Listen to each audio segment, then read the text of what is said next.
Les sprinteurs avaient aujourd'hui l'une des dernières chances de remporter une étape et de marquer des points orange avant d'affronter des reliefs qui leur seraient défavorables. Le profil de l'étape n'est qu'un long faux plat montant qui n'avantagerait pas les échappés, même si le final tortueux rendrait difficile la progression du peloton. Trois courageux décident alors de tenter leur chance. L'Aradien William Perrin et le Polorien Olivier Gilles accompagnent celui que l'on a désormais l'habitude de voir en tête de course, Martino Pello, le baroudeur carnacien. Le peloton laissera jusqu'à 9 minutes d'avance à l'échappée avant de véritablement se mettre en route pour boucher le trou. Alors que les échappés sont à 7 km de l'arrivée et ne comptent plus qu'une minute d'avance, Martino Pello attaque et laisse ses compagnons se faire ravaler par le peloton mené par les équipes de sprinteurs. Le Carnacien fera mieux que résister puisqu'il creusera un léger écart avant de s'écrouler dans le dernier kilomètre, se rattraper à seulement 200 mètres de la ligne.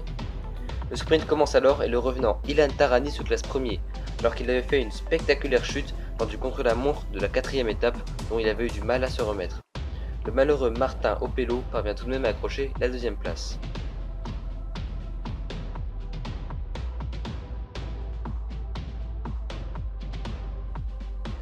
Aucun changement au classement général, Iskaniski sera toujours en jaune demain.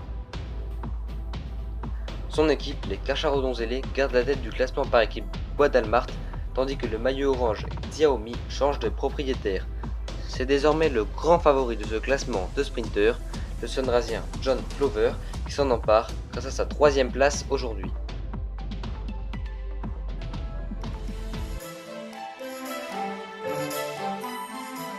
Et c'est pour la 4e fois 16h du mat qui aura été le plus rapide aujourd'hui pour la caravane du Tour du Palaro.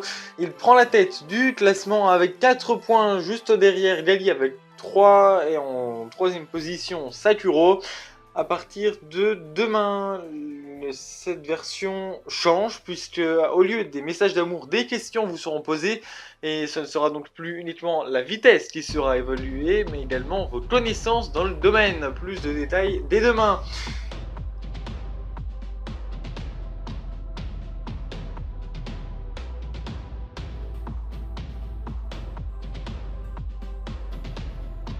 Demain, le peloton aura fort à faire, avec des montées certes de difficulté moyennes, mais nombreuses, 5 au total.